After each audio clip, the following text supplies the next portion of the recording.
We need to have a money that is backed by something. When we're headed into this economy that is going to be so driven by technology and innovation, it is really important that we have money to protect our wealth that is going to be stable and isn't going to inflate while we're focused on creating value to add to the world. This is the best form of money that we got. Welcome to the Bitcoin RX podcast. This is your host, Nurse Ralph. Today, I got Nicki from the Orange Pill Pod, who's going to help me give you a weekly dose of orange pills so you don't die from fiat disease. Nicki, welcome to the podcast. How are you doing? I'm doing well. Thank you so much for having me on. Oh yeah, no, thank you, for being here. And before we start, I saw that you went to the conference recently to Dubai. How was that actually? It was pretty great. Yeah, so Yeah, I was at the Bitcoin MENA conference yeah, in Abu Dhabi, yeah. and it was my first Bitcoin conference. Nice. So I honestly had no idea what to expect and just was going with the flow and everything. So I got there and I took out my phone and my little mics and I was going up to everyone, trying to ask them for if I could get to ask them some questions for interviews, Yep, and then just yeah, I mean it was pretty great. I Just love lots that. of meeting people, lots of Bitcoin conversations. Yep, I love that. I love that. Yeah, I still haven't gone to a conference yet, so I'm looking forward to my next conference. Oh yeah, that's nice. Oh, what was your biggest takeaway from that actually? This is a good question. Hmm. I think obviously Bitcoin is for everyone, Hmm. but I think what was really special about this conference is that it was Bitcoin MENA, so it was in the Hmm. Middle East, Hmm. and kind of the people that I was meeting there were from all over the world. I mean, you had people from that flew in from Europe, that came from parts of Asia, some even from Australia, Yeah. and obviously the US. So it really helped to put into perspective just exactly how global this grassroots movement really is.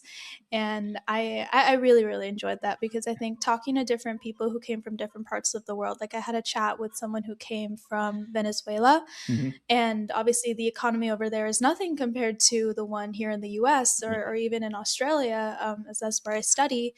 So it really helped put into perspective exactly how different people across different parts of the world view Bitcoin and the reasons as to why they kind of took the orange pill and started learning about it. Right, right, right. No, that's great. That's great. Does it feel like? I mean, I know that.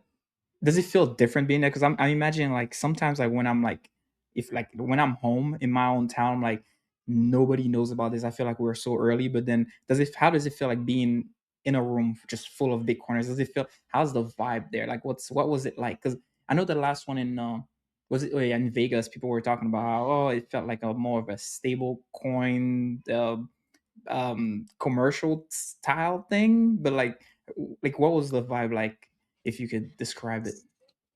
So I think it does feel very commercial Um, because at the end of the day, there are people there who have their stalls and their end goal is to sell their products, yeah, yeah, which is going to make it feel very businessy and very commercialized. yeah. But I think what helped is that Bitcoin MENA is a lot smaller compared to the one in Vegas Mhm.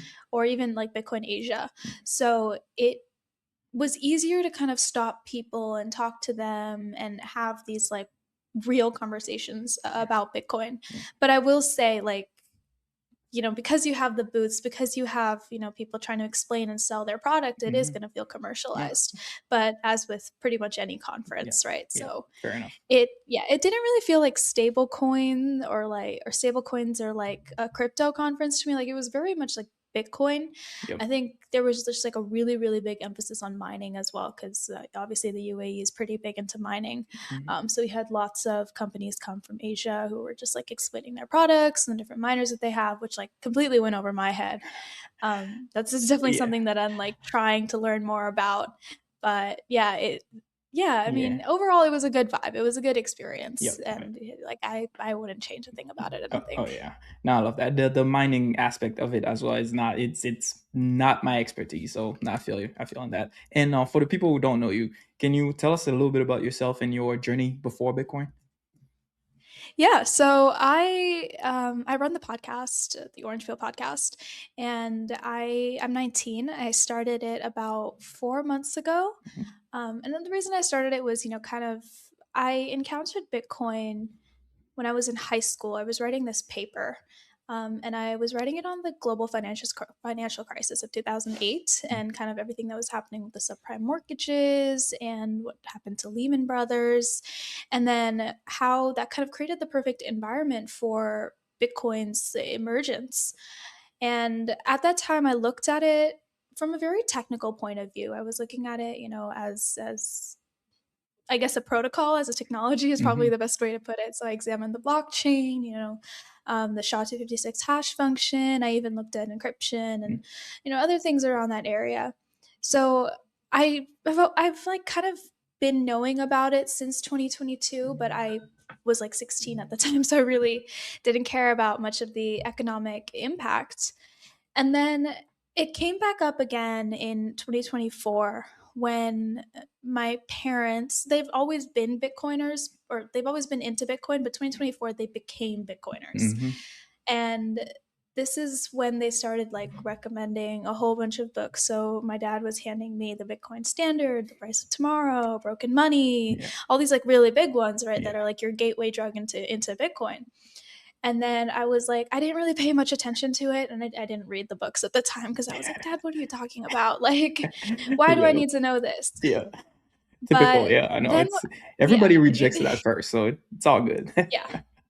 Yeah, actually, this is like where this is a bit off topic, but I was Mhm. having a conversation with somebody, and he was like, a good question to ask people Mhm. is, when did you first hear about Bitcoin, or Mhm. when did you first ignore Bitcoin, and then when did you first understand Bitcoin? Yeah. Because everyone kind of has that like first moment, and then like the Right. moment where they really, really get it. Yep. So yeah, I mean, coming back to the story, then I went off to college as well in 2024, so I was kind of experiencing the effects of like my rising living costs, and my grocery bill was going up. Mhm. Um, like by this point, I've been in college for 2 years, but my rent has increased 3 times, Mhm. which is not a normal amount. Right, right. And it's partly because of inflation, but also like the housing crisis in Australia is pretty bad. But Mhm. that's beside the point. Yeah. So in January of this year, my dad sat me down to watch What's the Problem by Joe Mhm. Bryan. Yep. And I think that's really the moment when I was like, okay, Yep. something is deeply, deeply wrong here. Yeah. And it's obviously I was feeling the effects. I was like, why are we always printing money? Like, why are prices always going up? Yep.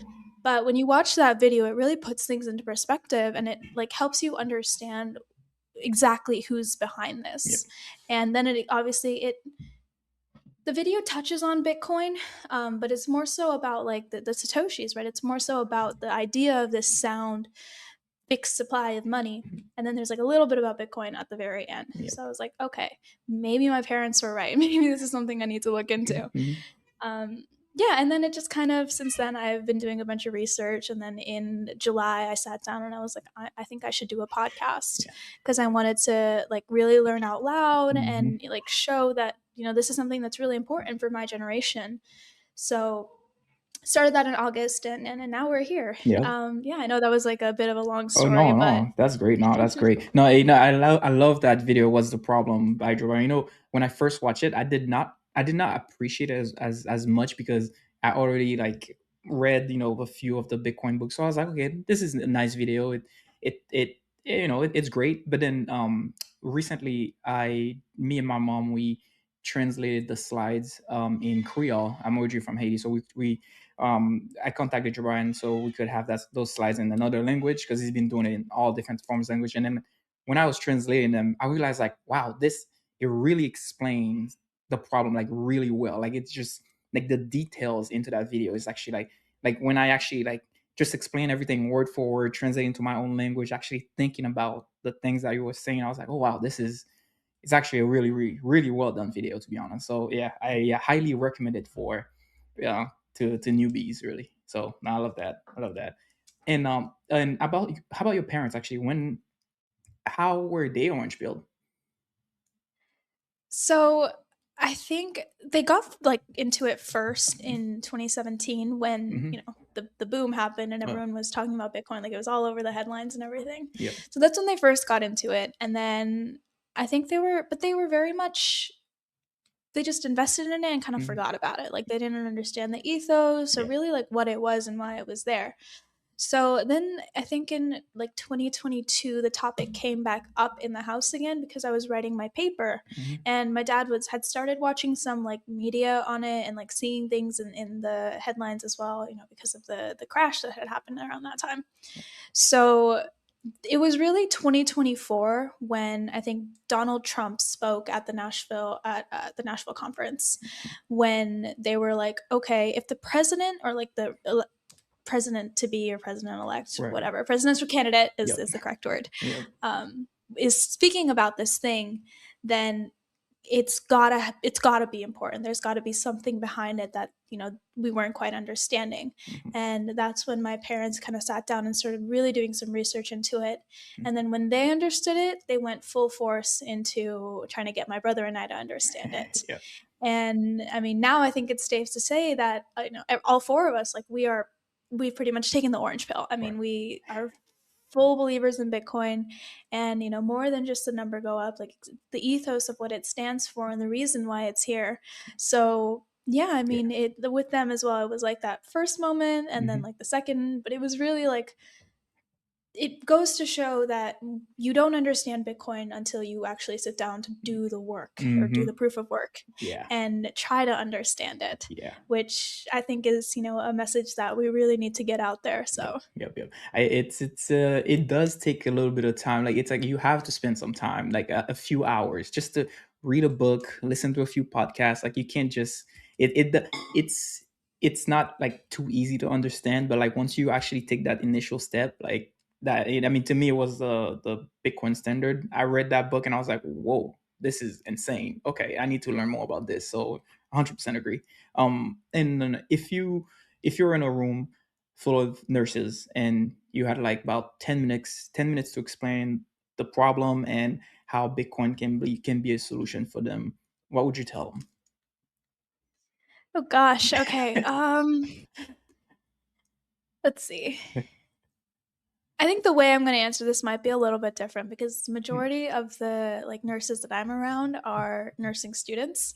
So Yep. they're still learning, and I think that part is really really important. So I think I Mhm. would just start by addressing the huge problem that we have of student debt in Mhm. this country and in this economy. Mhm. And I'd be like I'd go into talk about inflation, going to talk about why have we got these rates that are completely unfair. Why is it that you go into school and you're in a career that is objectively the most moral and the best career that you can possibly pick, but your reward for doing so is some like millions of dollars on your head, or thousands of dollars, hundreds of thousands of dollars on your head in terms of debt. So I'd start there, and then I'd slowly transition into just explaining why we need to have a money that is backed by something. So then I'd go talking about the gold standard and what happened in 1971, Mhm. and why now that we have a currency that is backed by nothing, it is essentially the cause of all the problems that we are seeing as students in this economy. Yeah. And then I'd bring up Bitcoin as an example of sound money, but I really don't think that trying to orange pill someone completely on the first time that you have this conversation about money Mhm. is the best way to go about things. So I Yeah. think I do something very similar to what's done and what's the problem, where you explain the concept of sound money, Mhm. why that's important, and then you'd be like, there's this thing, it's called Bitcoin, it's an example of sound money. Yep. Yep. Not Uh, tell them to buy it, that they need it, things like that. Like Yeah, yeah, yeah. I love that. Yeah, it's very hard for other people to understand Bitcoin if they really don't understand the problem, or if they don't understand the problem with money by itself, because they're like, you know what, why do I need Bitcoin if I'm using the US dollar every day to pay my rent. I don't see a problem with it. It's like I get a 2% raise every year. What's wrong with that? They don't really see. I don't think people understand I don't think people understand inflation in the first place. I think that's one of the biggest thing. Really, it's like, how do you explain it? It's like everybody thinks it's 2 to 3%. Meanwhile, it's like more 7% plus. So they don't have a need.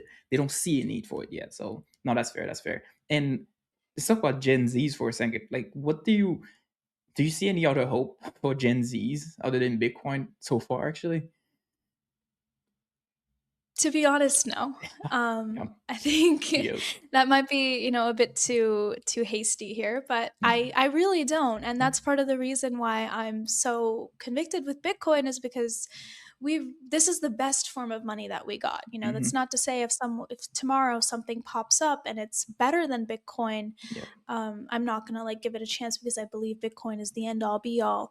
It's not, but Yeah. it's the best thing that we have right now. Yeah. It's better than gold. It's obviously better than fiat, and I Yeah. can't really think of any other forms of money. Like, we can't go back to the barter system. We can't go back to seashells. Like, Oh, we have to have something. And I think Bitcoin is very much the money for a digital native generation, mhm. especially when we're heading into this economy that is going to be driven by technology and AI and machines and even what are they called? Like the Tesla Optimus robot. I Oh, think they're called humanoids yep, yep.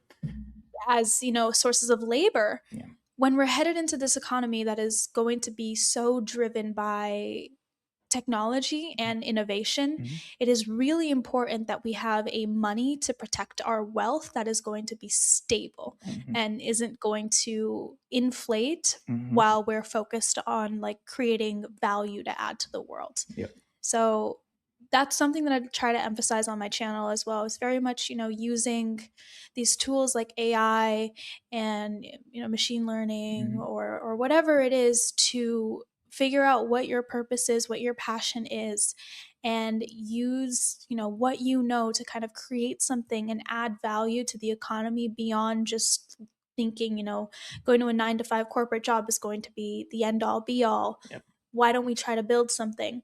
And then while you're building that something, why don't you protect your wealth with Bitcoin so that it can work at a deflationary rate while you're focused on something else completely? So I really think that Bitcoin is the best at the moment because it helps us kind of put our financial future in something that is going to stay around. It's going Mhm. to like stay protected. Yep. So yeah, I think that's probably the biggest incentive for Gen Z to think about it because we're really at a pivotal time in our lives where a lot of us are graduating college or we're in our first or second year of the job market, Mhm. and things are changing very, very rapidly. I Yeah. mean, that's not to say that older generations haven't had changes as well, but what we're seeing right now at scale Mhm. is larger than anything we've ever seen before. Yeah, yeah, no, I agree, agree. And Gen Zs, I mean, not just Gen Zs, but most people, they have a mini computers in their back pocket 24/7. What do you think is like stopping them from like, I mean, there are Bitcoin information everywhere. What do you think is one of the biggest like things that are like barriers for them to understand Bitcoin? Do you think it's us that we're not like we're not doing a great job educating people? What do you think are some yeah, what's stopping them from learning?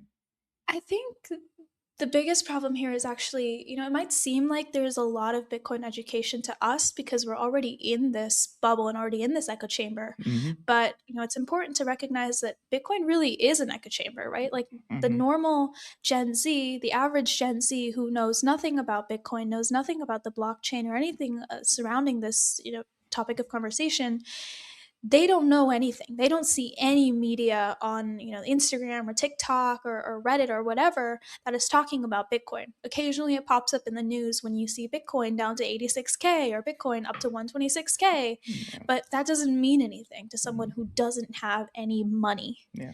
So I think the biggest problem is we simply just don't have enough education. Like as Gen Z, even myself, I probably spend, when you add things that maybe like 2 hours a day on my there's doom scrolling on my phone. Like this isn't even counting, texting my friends or like using my phone to like Google stuff or anything like that. Like this is just doom scrolling on TikTok or like Instagram Reels. Yeah. It comes out to maybe 2.5 hours a day, which is a lot of time. Mhm. So in that time, I don't encounter anything when I'm on my like personal accounts that has to do with Bitcoin.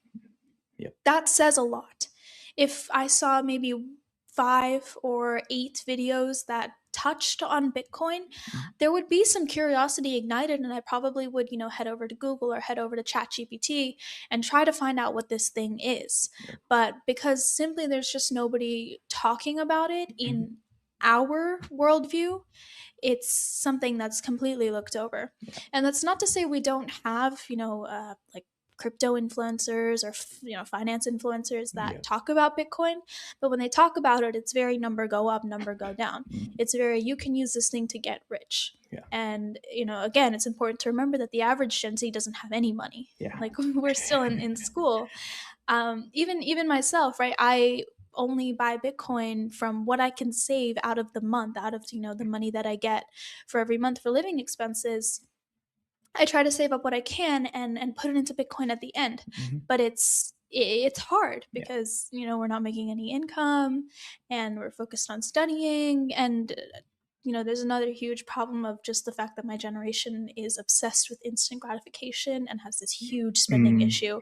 Mhm. But that can be a Yeah. topic for another time. Oh, yeah. So back to the point here, I think we just need more Bitcoin education, and we just need it on more platforms. I Mhm. think we need to start getting our content to Instagram and TikTok, because and even X, Yeah. because this is where most of Gen Z sits. Mhm. They're Yeah, not yeah. really on scrolling on YouTube. So Right, right, right. That's it. It's interesting because I feel like a lot of big, not a lot of Bitcoiners, but I know a few Bitcoiners who've been trying to stay away from TikTok, and because the well, from what I've heard, it's like very I don't know what the word is. Is it toxic or kind of like, I don't know. I don't want to say anti Bitcoin or anti. They're very more, I don't even know what the word is that I'm trying to say, but I don't know. Yeah, I don't know if you've noticed like.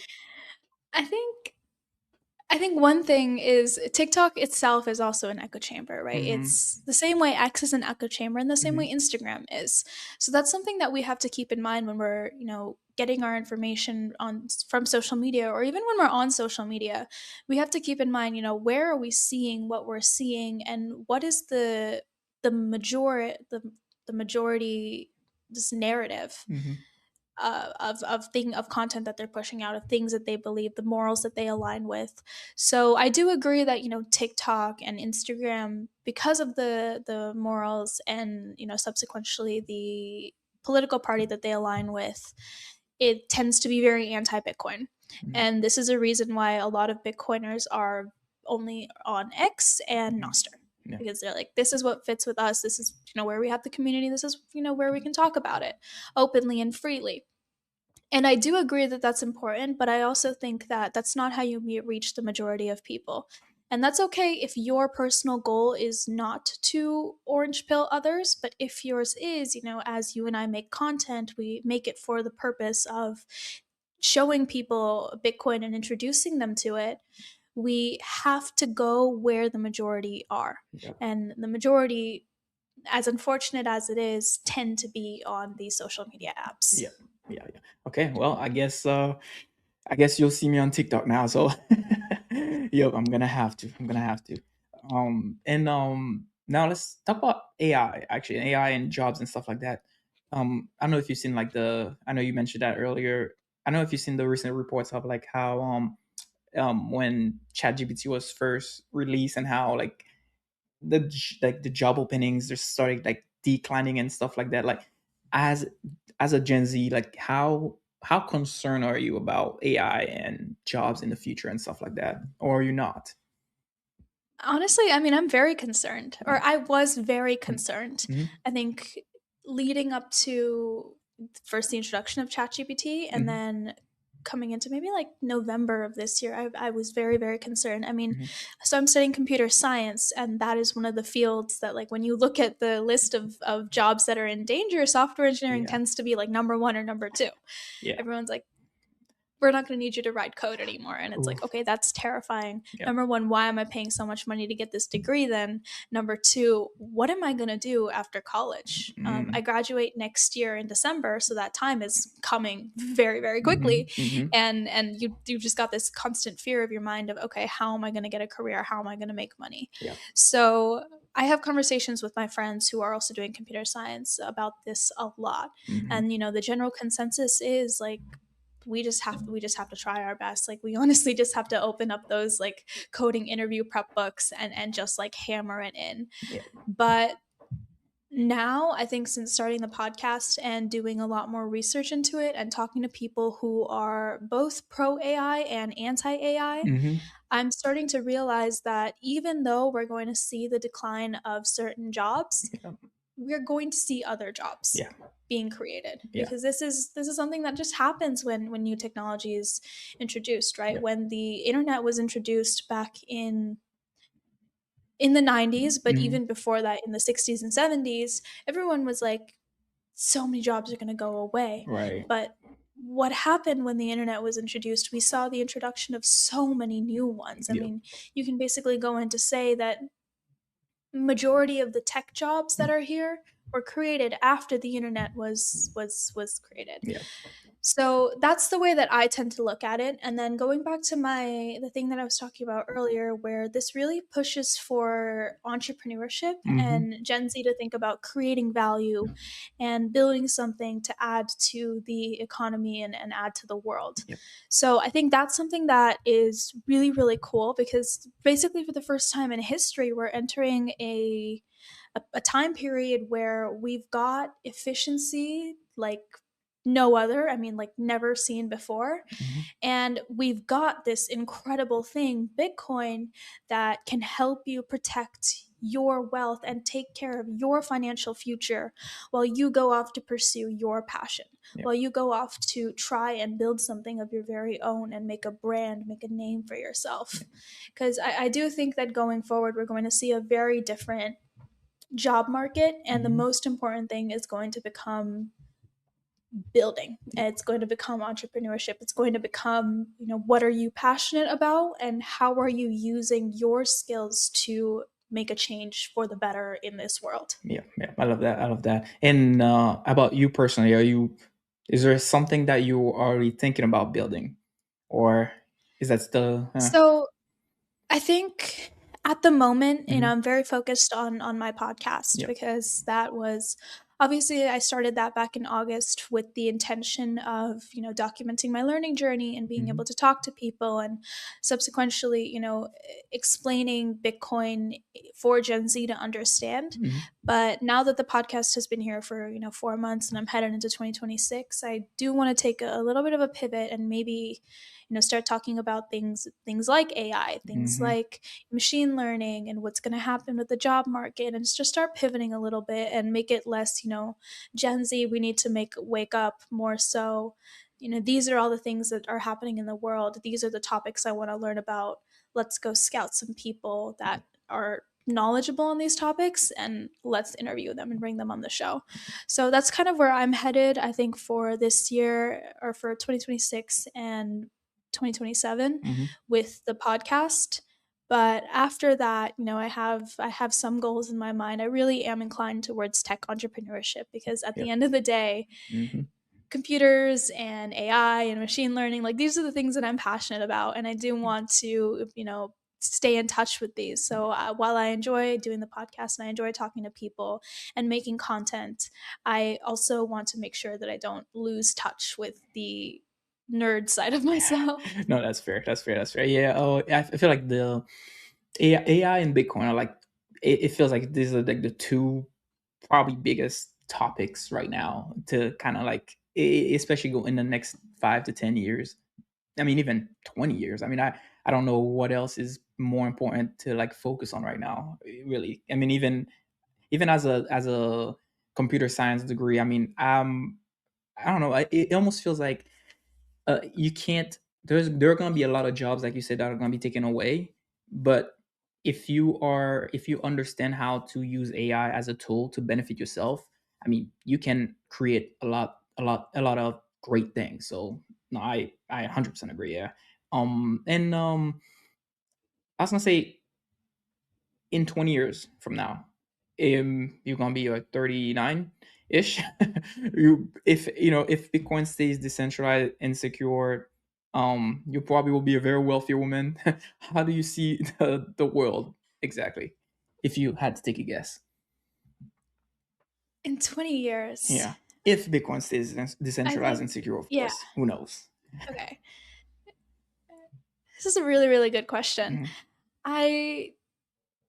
I I think the world's going to look very, very different to what is happening right now. I think if we start in terms of the job market, what we're going to see is multiple different like businesses with probably max 4 to 5 employees at best, and these will be very AI focused businesses. And that's not to say, they're going to be something like open AI where they're building AI. Hmm. It could be literally just, you've got something like a, let's say, like a financial advice, like Hmm. consultant kind of business Hmm. that uses AI. Yep.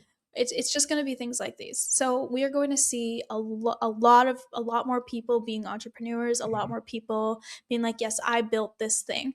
And I think the most important thing that's going to come out of this shift that we're experiencing is we're going to realize that building a personal brand for yourself on the internet Hmm. is going to be the most important thing in Hmm. in the world, basically. Right. If you don't build your internet identity, if you don't get your presence on there, I think it's safe to say you're not going to see much success in Yeah. a world that is dominated by Bitcoin and the AI. Hmm. So there's this guy, Balaji Srinivasan, and he is the founder of the Network State and the Network School in Singapore. He's a really great guy. He's a tech entrepreneur. He talks a lot about how we are headed to a world where the internet is going to be the foundation layer of Mm. nation states. So, to give you an example, right now in the world, countries and time zones are divided by latitude and longitude, Mm. or latitude, Yeah. right? So, that in itself is contradictory with what the internet is standing for. Hmm. So if you look at the internet, if the world in terms of time zones, I don't know if this is making sense, but if you're able to put up a graphic, if you could put one up that has the map Hmm. of the world and then it shows the time zones, Yep. you'll see that countries or places in the world have the same time zones based on the longitude. So to put things into perspective, Perth, which is in Western Australia, is in the same time zone as Singapore, which is in Asia. And these places are very, very far apart. And this is what the internet is based on. So he makes a Hmm. great point of how we are going to see a shift in the way that countries are formed and the way that even governments and borders are formed. And it's going to resemble a lot like what the internet treats the world as. So I think the point of what I'm trying to say is that we are really headed into a world where being online is going to be the most important thing that you can do. And Interesting. if Bitcoin stays decentralized and it stays secure and it becomes this global settlement layer, which I don't think is going to happen in 20 years, but we are going to see some progress. So let's Yep. say it becomes this global settlement layer, you're going to start to see a lot of, obviously, institutions coming in, and they're going to start to back Bitcoin. We're already seeing this happen quite a bit with BlackRock's recent turnover, and they Hmm. bought a bunch of Bitcoin after Larry Fink was like, I don't really believe in that. Yeah. But now they're hopping on the train. Now they're Yeah. like, okay, Bitcoin is pretty much everything. So what's something that's important for us to remember is, in the future, TradFi isn't going anywhere. Mm. BlackRock is going to stay, JP Morgan is going to stay, Fidelity, Vanguard, all these Yeah. things, they're not going anywhere. But they need Bitcoin to survive because that's the Hmm. way that the world is headed. So I do think that in the Bitcoin and AI economy, even though your wealth is going to be protected, it is going to come down to, what have you created? What have you built? And essentially, how early did you get into Bitcoin? Which is, why I'm trying to start now and trying to push most of my generation to start now, because there's going to be a stark difference between someone who started today and someone who starts 5 years down the line. Oh yeah. Oh yeah. No, agreed. Agreed. And yeah, I like what you said about building your brand and stuff like that. I think I agree. That's going to be extremely important. And that's I feel like I realized how important it was because now I'm like, okay, I probably should keep going with my podcast and keep creating content and all that. And I originally I did not even think about it as like, oh, let me build my brand. I just wanted to start talking about this just as a way to educate my friends and family. And now I'm like, oh, there is something to this. There's something to building a brand and actually, creating something out there so that, because relying on just the 9 to 5 is it's it's a I don't know if that's the proper way to say it. Relying on a 9 to 5 is a poor person's mentality. It just the 9 to 5. You have to have something else on the side. You have to have a something else that you're working on your own business or something else. The 9 to 5 can be great too. It's safe, but I think playing it safe in the fiat system is I don't know. It's not gonna. I don't know. Doesn't seem like it's gonna end well for most people. So no, I like the building a brand part that you mentioned. And also, were you gonna say something? Sorry. I was just gonna say, even most 9 to 5s these days aren't safe anymore. Yeah. I mean, if you keep up with a lot of what's happening in the tech industry, you've got layoffs being announced pretty much every month. Mm-hmm. I mean, I think just this month, Amazon is headed into yet another round of Mm-hmm. layoffs, Yep. which is terrifying to think about, right? But it's all because we have AI, and now companies can do the same things that they used to do, but Mhm. they can do it way, Yeah. faster and in a way that requires way less money. Yep. So at the end of the day, businesses will be businesses, capitalism will be capitalism, and layoffs are going to happen, which is why I think that we're almost at a point where I don't even think it's worth trying to look for a 9 to 5 job anymore, Mm. because we can try as we're graduating. I can try starting to look for a job in 2027, but there's no guarantee that there's something out there waiting for me. Mhm. And you can say that about anything, but fact of the matter is chances were higher back in 2021 and 2022 than they are now. Yep, yep. Agreed, agreed. And another important thing that you said, that TriFi is not going anywhere. And they are going to need Bitcoin. That kind of reminded me of. Did you ever think of? I don't know if you've ever watched the Safety the Moose and Michael Saylor's they had a podcast together. I think they were just arguing about how Sailor focusing on basically building credit on top of Bitcoin, and Saifedean was more arguing about how these like how he doesn't think these two, just like Jeff Booth doesn't think like these two are gonna be able to you can't have both fiat and Bitcoin, of course. So what have you ever given any thoughts about like how to I'm not telling you to choose a side. Oh, do you think Sailor's right building credit on top of Bitcoin? Or if it's I don't know if you understand what I'm asking, but So I I know I'm aware of which interview you're, yeah. you're talking about, Mhm, and I'm not going to go out and say that I'm in convicted in either way, mhm, because the truth is I really don't know. yeah. But from what I understand, Bitcoin needs TradFi at the moment, Mhm, and this is purely from the way I'm gonna explain is purely from an adoption point of view. mhm, If I went to my grandma, who is 65 years old, she lives in India, mhm, and she is completely unaware of what, she knows what Bitcoin is now because of my podcast, but she does not, understand it. yeah.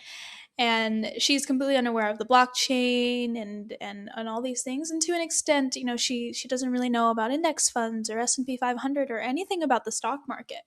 But if I went to her and I said, "Hey, grandma, invest in Bitcoin and get yourself like a ledger or a treasure, and get yourself like a micro seed or some other titanium card, and record down your seed phrase and everything," she would put her hands up and she'd say, "I can't do this," right? But if I went to her and I said, "Hey, here's this thing called IBIT. All you Mhm, have to do is put $50, and it's essentially like investing in Bitcoin, except you don't really own it, but it's essentially like investing in Bitcoin." yeah. So this is really, really important because it opens doors for so many people. I mean, Mhm, not only is it the older generation, but it's also students like me.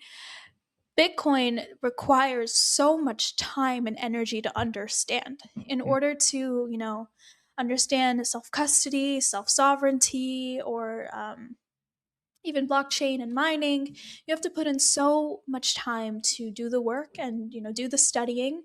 And as students, we don't have a lot of time for yeah, that, right? Like yeah, we're doing full-time degrees. yeah, Some of us are working jobs. Like it's a lot going on. yeah.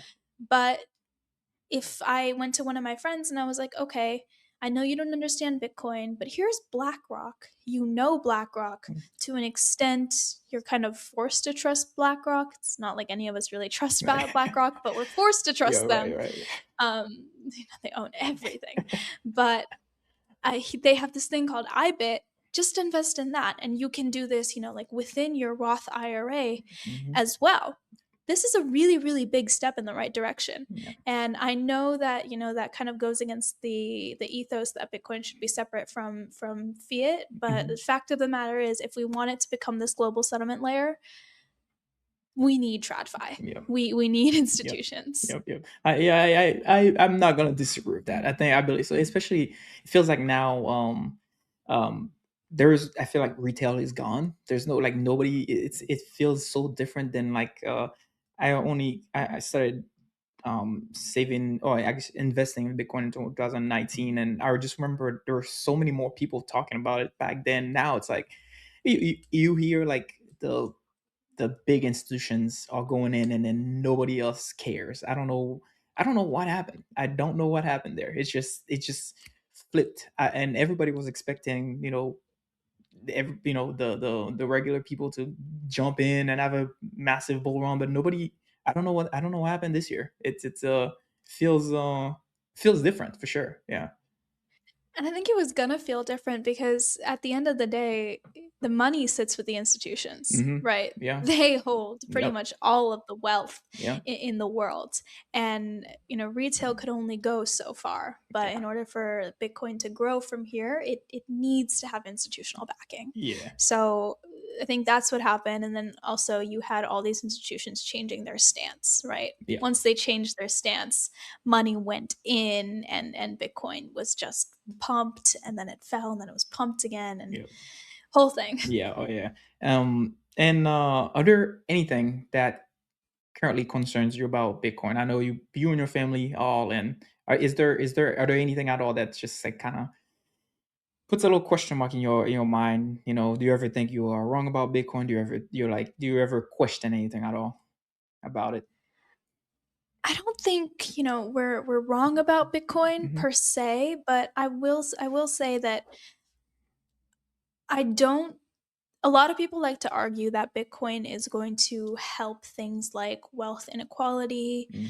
or just they like to put it together with social justice, and I kind of agree with that, but I have a lot of questions about the wealth inequality part because what is it, like 19 million Bitcoin is already like owned. We only have a little bit left to go, and we're only at like 3 to 4% global adoption. Mhm. So there are, let's say, 95% of the world, and could be more, that don't know about Bitcoin, but only something, what, like 2 million? No. Uh, It's like 2 to 4 million. I'm not Ish, too sure yeah. what the number is, Right. but something around that is kind of left for that population. Mhm. Um and it is really concerning to think about because I wonder if, in 20 years, what we're going to see is that like 1 to 2% of the world sits on 90% of the wealth. Mhm. And that is a really horrifying future. I mean, that's not something that I would want to see our world come Mhm. into. I'm not saying that, we should have socialism, that we should have like universal basic income so that everyone is like equal footed. Mhm. But I am saying that 1 to 2% sitting on 90% of the wealth is insane and should not be a future that anyone is Mhm. working towards or looking forward to. Right. And that's one of my worries Yeah. with Bitcoin. Yeah. But obviously I'm not very knowledgeable on this topic, Yeah. so I I don't know if this is something that can actually happen, but Mhm. it's something that I think about often. Yeah, yeah. I feel like it's like you know about the K-shape economy.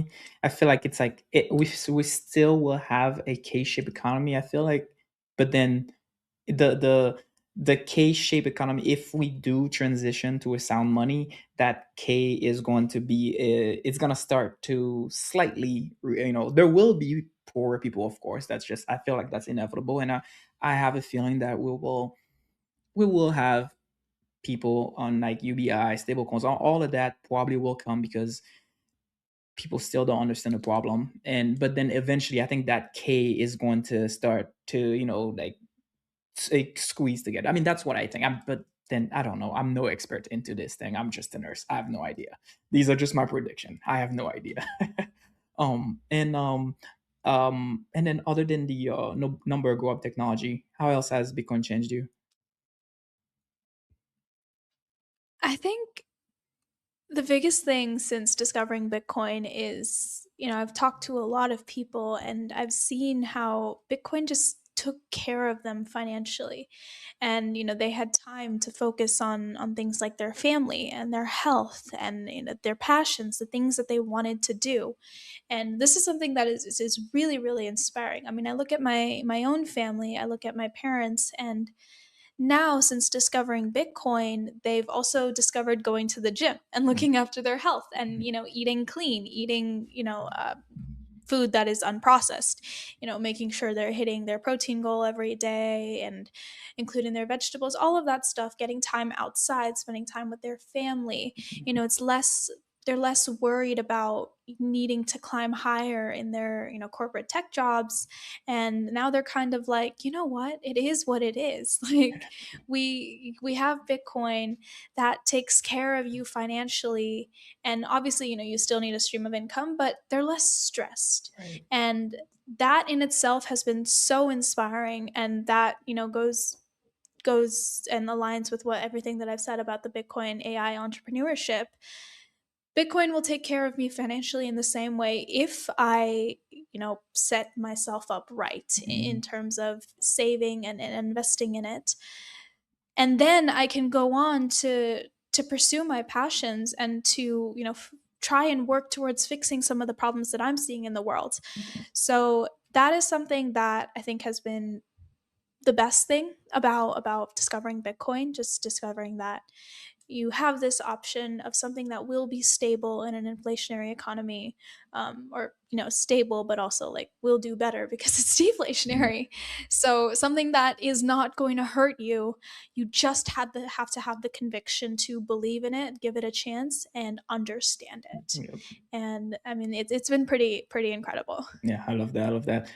Have you guys or your parents or yourself, have you guys read the book Fiat Food by any chance? We have not Oh yeah. actually. I think my dad has a copy, and I Yeah. think it's sitting in his stack of Oh like yeah. Bitcoin books that he needs to read. Yeah. Oh yeah. Um, It yeah, is. but Yeah. Oh yeah. but that one, I've heard a lot of stuff about Oh that. yeah. Yeah. It is a very interesting rabbit hole. Yeah. Oh yeah. Because I've found myself like I feel like I just at some point I like stopped learning a lot about like Bitcoin as a technology, and I dove more into the healthcare and the food rabbit hole, and my goodness, that's also another insane rabbit hole to go into, and it is a pretty interesting one actually. But no, I know, definitely, yeah, add that one to your list for sure. Yeah, yeah, it's gonna be it's a good journey. Yeah, And then absolutely, will do. oh yeah, oh yeah, and then other than that, outside of Bitcoin, what else do you do for fun actually? So I'm one of those people that has a lot of hobbies, Mhm. in the sense that like I want to dip my foot into everything, but I'm Yep, like not really a master at too many things. yep. So I mean, I love doing things. Most recently, I've picked up like DJing. Oh So I wow, got myself like a DJ console, and I'm like, okay, nice, this is like what I want to learn. So I've been like making little mixes. nice. And then, subsequently I've got really into like EDM and like house music. And I'm like, Wow. okay, I want to start like making some. I mean, yeah, I've always been like very musically inclined. So like guitar, piano, and now the DJ, like these are things that I've picked up. Yep. But I'm a big reader, big outdoors person. Like I honestly just like love doing things. I love that. I love that. That's a good hobby. I feel like back in the days, I always wanted to be a DJ, and then it's like I feel like it was like a little kid's dream, and then it faded away. I mean, I still love music, but it's just one of those things. I'm like, it is. When you're a kid, you have all these dreams, and then eventually, it's like everything comes down to like, "Oh, I need something to make money. I need money. I need money." It's like everything comes down to, and that's another positive thing about Bitcoin is that I feel like most people in the future are gonna be able to focus on just doing the things that they love. I think that's gonna I think help humanity just be better, and just you I remember I was talking to somebody else about this, how you won't have like the next Elon Musk be stuck at a McDonald's job, or have the next Einstein doing a job at Starbucks because their families just need them to work to help them. Not that I'm not nothing against Starbucks or McDonald's or anything like that, but if the kid has a passion for something, it will give the family an opportunity to help give that kid the future that they deserve. So yeah, I love that. I love that.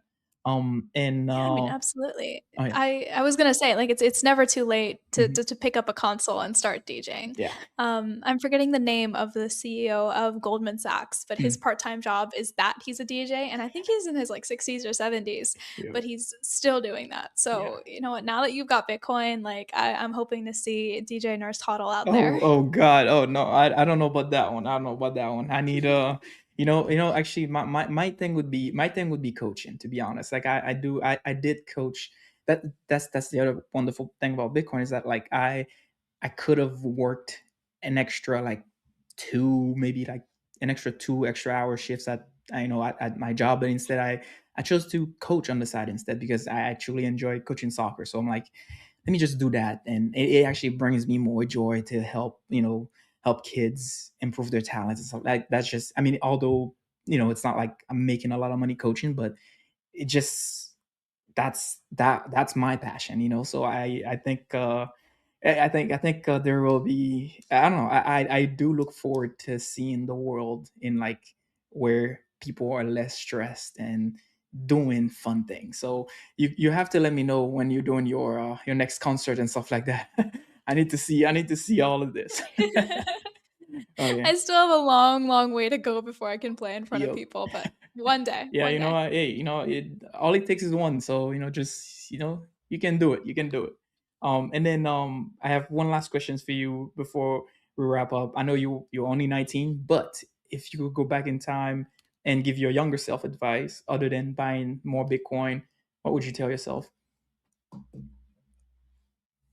Honestly, I would go back to when I was 16 and I'd urge myself to think about, career paths Mm, because seeing what's going on in AI and in the economy, I would go back and I'd be like, "Hey, is computer science really something that you want to do or are you only mm, doing it because of all of the good things you'd heard about it during the COVID years?" mm, And how everyone was making a bunch of money and how it was interesting and everyone was like working from home and it was like overall like good life for those who weren't impacted personally by COVID. yeah, yeah. So I would go back and urge myself to think about that. Is CS something that you really want to do? Is college something that you really want to do? Because Hmm. I do believe we're headed into a world where I think a lot less people need college degrees than the Agreed. number of people that are actually pursuing them. Yep. It's fully possible to go learn a coding language like Python or C from just talking to ChatGPT and asking it to teach you, or going on YouTube and watching some tutorials. So, is it necessary to go to college for that? That's something that I would want to have a conversation with myself about. Yeah, yeah. And if you had to do it all over again, what career path would you choose? I think I would spend more time trying to figure out what my passions are Mhm, and trying to talk to more people around the mhm, world or doing more research on the internet mhm, to try and educate myself about the problems that are happening and mhm, what economic implications are people experiencing across the world? What is the situation of people sitting in Indonesia versus people sitting in the US and Australia and the UK and etc. And then I would obviously like find that problem and I would go all in Mm, on trying to solve it, on yeah, trying to build that solution. yeah, And I think I'd skip college and I'd be like, no, this is what I'm passionate about. This is what I want to do. And at that time, like I again would have been like 16 or 17, and not that I'm super old now, like I'm only 19, but I would have a head start, yeah. and I'd be in a place where I wasn't tied down to getting that degree or getting that institution, um, or staying in that institution. Yeah. So Oh yeah. that would be my thing. Yeah, I love that. I love that. And that's also the other beautiful thing about Gen Zers. You guys have a lot of time. That's the only thing that is more scarce than Bitcoin, which is amazing. So hey, I keep up the good work, and thanks again for being here. I appreciate it. And where can people find you? So I'm on Instagram, TikTok, and X at Orange Peel Pod, and then on YouTube as Nicki Sharma, or if you searched up, Orange Peel Pod, you'd find it there too. Nice. Thank you, Ralph, for Yeah. for having me. This was a really really great Oh, conversation. yeah. No, thank you for being here. I appreciate it. Oh yeah. I'm gonna have to follow your lead and start posting on TikTok and Instagram as well, because we have to go meet the people where they at, I guess. So no, thank you for being here again. I appreciate it. Of course.